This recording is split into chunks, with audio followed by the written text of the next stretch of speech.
할렐루야. 사랑하는 열린문교회 성도 여러분, 지난밤도 주님 주신 은혜와 평강 가운데 단잠 주무셨습니까?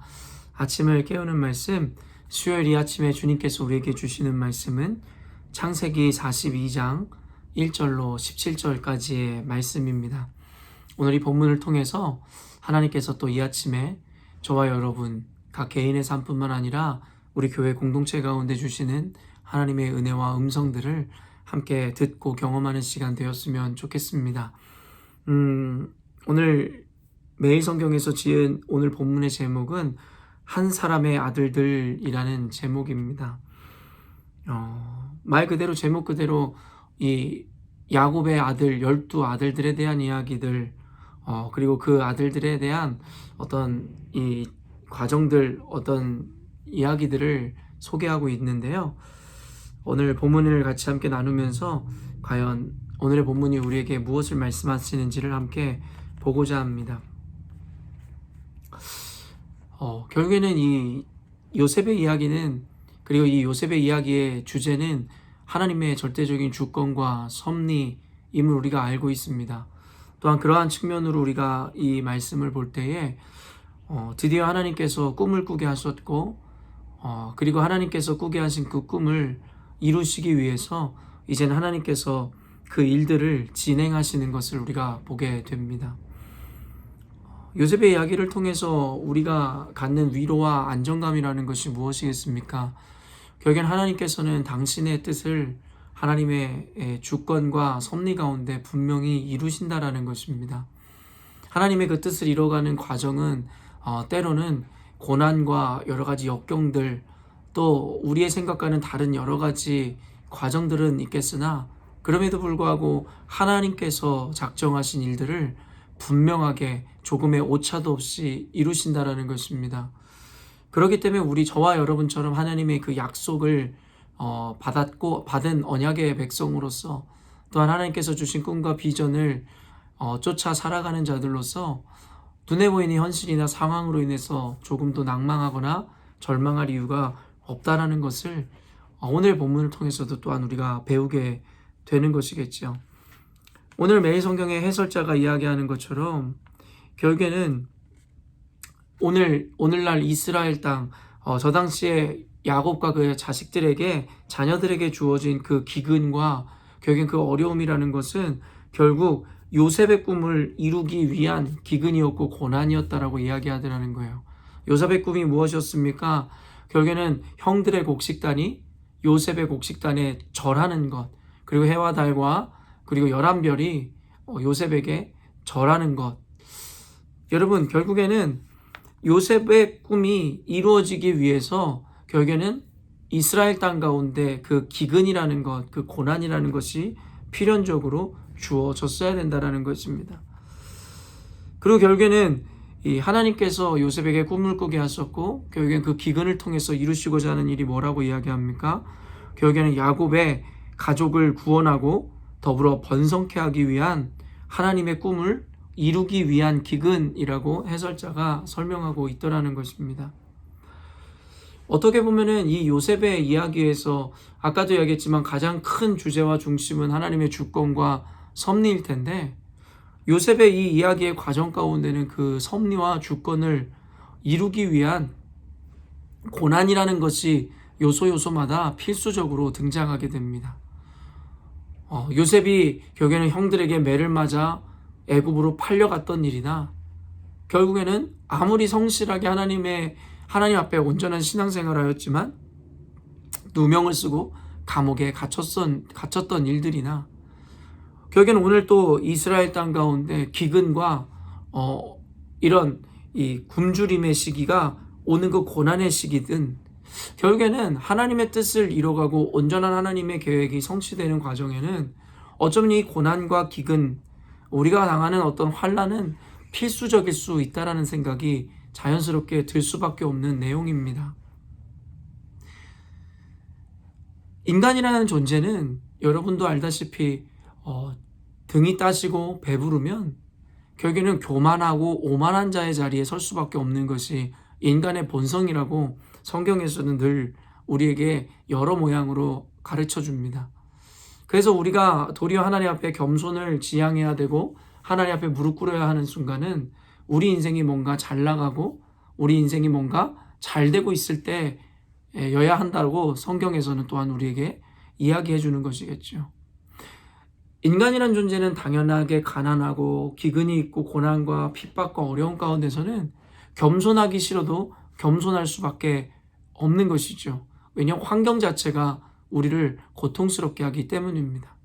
그러나 환경이 만약에 우리를 부유하게 하기도 하고 우리를 편안하게 하기 시작한다면 결국 우리 마음 가운데 하나님 앞에서의 그 겸손함도 잃어버리고 하나님을 향한 열망함들도 잃어버리고 또한 심지어는 그가 보여주시는 꿈과 비전도 우리가 더 이상 쫓지 않을 수 있기에 결국엔 그리스도인들의 삶 가운데는 어쩌면 이 고난이라는 것은 필연적이고 필수적인 것일 수 있을지 모르겠다라는 거예요.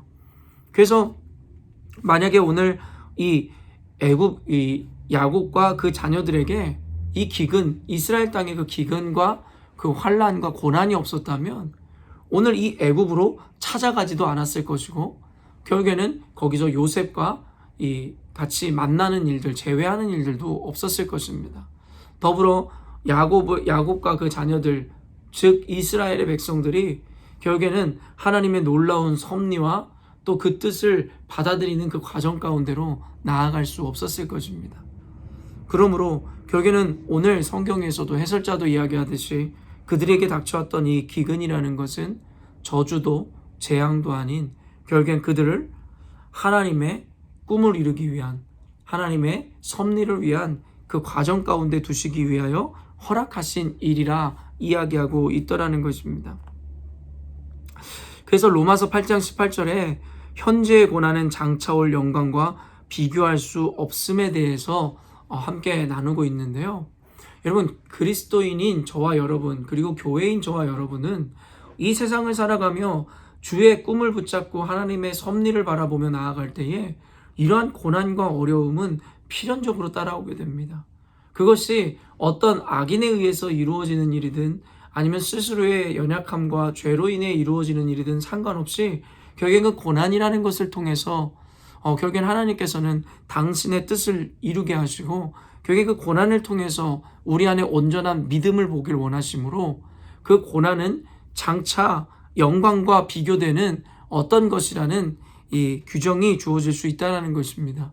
그러므로 저와 여러분이 주를 위하여 하나님의 비전과 꿈을 위하여 하나님의 말씀을 위하여 받는 현재의 어려움과 고난이라면 그것 자체가 저주도 아니고 그것 자체가 뭔가 우리를 멸망시키고자 하는 하나님의 계획이 아니라 도리어 우리로 하여금 그 고난을 통하여 우리 안에 온전한 열매를 맺게 하시고 겸손함의 태도를 통하여 하나님이 원하시는 그 궁극의 자리로 우리를 나가게 하는 것임을 생각할 때에 결국에는 지금의 고난을 통해 우리가 좌절하거나 낭망할 필요가 없이 도리어 이 고난 이후에 장차 다가올 하나님의 영광을 바라보며 이 고난 자체도 감사함으로 맞이해야 된다는 그러한 고백을 우리가 할 수 있는 것입니다. 사랑하는 성도 여러분, 저와 여러분은 하나님의 자녀입니다. 여러분 믿으십니까? 자녀의 인생을 책임지시는 것은 아버지의 당연한 의무라 할 수 있겠습니다. 그렇기 때문에 구약 성경에 보면 아무리 이스라엘 백성들이 죄를 짓고 그들이 하나님을 외면한다 할지라도 하나님은 그가 맺은 언약 또 그가 자녀 삼기로 결정하신 그 결정으로 말미암아 하나님께서는 늘 그들의 삶을 온전한 길로 인도하실 수밖에 없음을 보게 됩니다. 그러므로 자녀인 저와 여러분의 삶 가운데 하나님께서는 계획을 갖고 계시고 그 비전을 통하여 우리를 하나님의 결국에 이루시고자 하는 그곳 가운데로 우리의 삶을 인도하는 그 과정을 우리는 살고 있습니다. 그러나 그 과정을 살다가 보면 우리가 바라고 원하는 삶의 또 일상들만이 주어지는 것이 아니라 누구도 원치 않지만 누구도 피하고 싶지만 그런 고난과 기근과 같은 일들이 우리의 인생에도 주어지더라는 것입니다. 그러나 우리가 그 본래의 의미와 본질을 안다면 그냥 가시적이고 눈에 보이는 것으로 인해서 때로는 힘들고 어렵지만 깊은 절망 가운데 주저앉는 것을 피할 수 있게 됩니다. 우리는 하나님의 주권과 섭리를 믿는 자들이며 하나님의 사랑을 믿는 자들입니다. 그러므로 혹시 여러분과 제 인생 가운데 또 우리 교회 가운데 닥쳐온 여러 상황과 환경을 통해서 너무 깊이 좌절하거나 절망하지 않으시기를 바랍니다. 왜냐하면 이 과정을 통하여 하나님께서는 더 정결하고 순결하며 하나님이 원하시는 하나님의 꿈을 이루실 것이기 때문입니다. 그러므로 저와 여러분 또 교회가 당하는 어려움 가운데 우리가 믿음으로 도리어 감사로 하나님 앞에 이 기근의 시기를 잘 견뎌냈으면 좋겠습니다. 그러면서 이어지는 내용이 무엇이에요? 결국엔 형들이 야곱의 이 이야기를 듣고 애굽으로 내려가는 장면을 그리고 있고 결국에 마침내 이 형제들과의 조우를 그리고 있습니다. 그러면서 그 형제들이 그 요셉 앞에 나왔을 때에 성경이 이렇게 기록하죠. 9절에 요셉이 그들에게 대하여 꾼 꿈을 생각하고 그들에게 이르되 너희는 정탐꾼이라 이 나라의 틈을 엿보려고 왔느니라. 그 형제들을 만나는 순간 요셉이 그들에 대하여 꾼 꿈이 생각났다라는 것이에요. 그 꿈이 무엇입니까? 형들의 곡식단이 자신을 향하여 절하는 것, 그리고 해와 달과 11별이 자신을 향하여 절하는 것, 이런 그 일이 드디어 성취됨을 보게 되더라는 것이에요. 애굽의 총리였던 그 앞에 결국에는 이방인이었던 그 형제들이 음식을 구하러 왔기에 결국엔 그 총리 앞에 무릎을 꿇고 그의 얼굴조차도 보지 못하더라는 것이에요. 오늘 성경을 보면 요셉은 그 형제들의 얼굴을 정확하게 기억했지만 그 형제들은 요셉을 기억하지 못했다라는 거예요. 그 이유야 여러 가지가 있었겠죠. 그로부터 20년이라는 긴 세월이 지났기 때문에 어렸었던 그 동생의 얼굴이 많이 변했을 거예요. 그리고 애굽에서 20년을 지내면서 결국에는 애굽인들의 억양과 언어를 익혔을 것이고 또 그들의 옷차림, 복장을 가지고 있었기에 알아보지 못했겠죠. 하지만 더 결정적인 이유는 그들은 그 애굽의 총리인 요셉의 얼굴을 똑바로 쳐다볼 수조차도 없었기 때문입니다. 왜요? 그들은 엎드려 그에게 절하고 있어야 했을 뿐이었기 때문입니다. 바로 요셉이 20년 전에 꾸었던 그 꿈이 마침내 성취되는 장면을 우리가 보는 것이죠. 성도 여러분, 하나님의 주권과 섭리는, 하나님의 공의는 꼭 이렇게 이루어지더라는 것입니다. 비록 그 기간이 20년 아니면 그보다 더 길 수도 있는 오랜 기다림과 인내를 우리에게 요구할 수 있을지 모르겠으나 궁극에 하나님께서 작정하신 일은 이루어진다라는 것입니다. 그러므로 그 과정을 견디지 못하고 우리가 배교하고 배도하고 하나님께 등을 돌리는 일들이 우리에게 있어서는 안 되는 것이죠. 그렇기 때문에 하나님께서는 우리에게 인내와 견딤 그리고 신뢰와 믿음을 요구하고 있는 것입니다. 세상 가운데 교회가 핍박을 당하고 교회의 이미지가 실추되어 있는 이 시기 가운데서도 여러분 절망하거나 낭망하거나 또 세상의 흐름과 같이 교회를 등지고 떠나는 일이 없어야 합니다. 끝까지 견디고 인내하고 신뢰하고 믿은 자들에게는 하나님께서 오늘 요셉이 그러하였듯이 분명하게 그 하나님의 꿈이 성취되어지는 것을 보여줄 것입니다. 그러면서 오늘 그 형제들이 오늘 해설자가 이야기하는 것은 결국에는 그 형제들이 요셉과 그 더 견고한 화해의 길로 나아가는 과정이라고 이야기하고 있습니다. 한 사람의 아들들, 참 많은 의미를 내포하고 있는 것이죠. 사실 한 사람의 아들들이란 교회를 의미합니다. 어떤 의미이냐면 신약에서는 우리 교회를 예수님을 머리로 한 각 몸의 그 몸의 지체라고 이야기하고 있거든요.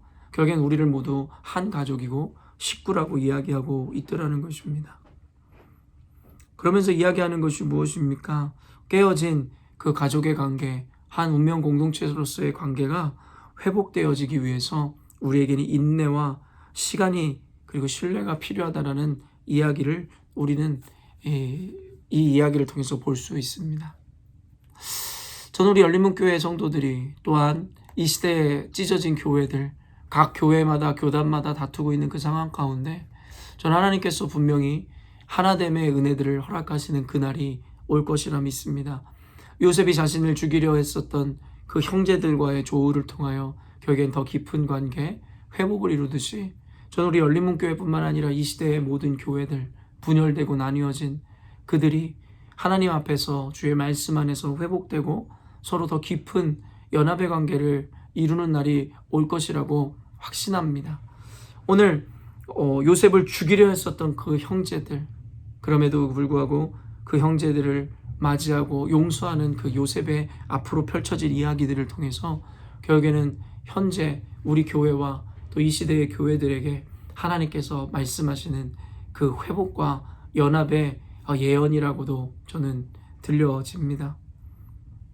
그러나 중요한 것은 요셉을 죽이려 했던 형들과 그리고 요셉과의 회복에 필요했었던 그 20년이라는 세월, 어쩌면 그 역시도 믿음과 신뢰로 우리가 인내하고 기다려야 되는 시간은 아닐까 싶습니다. 그저 인간적인 방법이나 생각으로 그 관계를 봉합하려 하거나 인간의 방법으로 화해하려 한다면 결국에는 그 안에서 하나님의 온전한 뜻과 그의 섭리가 이루어질 수 없을 것입니다. 그러므로 마음으로 주님 앞에 믿음과 신뢰를 바탕으로 기다림과 인내의 끝에 결국엔 주님께서 당신의 때에 이루실 그 연합과 회복이라는 것을 우리가 함께 바라보며 기다렸으면 좋겠습니다. 아까도 이야기했지만 이것은 비단 우리 열린문교회 또한 저와 여러분 개인의 삶을 넘어 이 시대 교회에 대한 이야기며 이 시대의 교회의 삶에 대해 말씀하고 계시는 것이라 믿습니다. 이 또한도 지나가리라 말씀하신 그 하나님의 말씀 앞에 여러분 이 시대 교회가 당하고 있는 어려움, 또 열린문교회 가운데 있는 이 고난과 어려움 가운데 하나님의 이 오늘 요셉과 그 야곱의 형제들이 함께 조우하는 또 앞으로 나아갈 그 화해들을 바라보면서 우리도 간절히 하나님 주 말씀 안에 온전한 연합을 이룰 그날을 꿈꾸었으면 좋겠습니다. 오늘도 이 말씀을 좀 깊이 더 묵상하시면서 결국에는 하나님의 뜻이 분명히 궁극에 이루어질 것을 바라봄으로 믿음과 신뢰로 오늘의 당한 우리의 현실도 감사로 승화시키는 여러분 되셨으면 좋겠습니다. 기도하겠습니다. 하나님, 요셉과 그 형제들의 이야기를 통하여 하나님 살아계셔서 지금도 우리의 인생을 바르게 인도하고 계심을 보게 됩니다.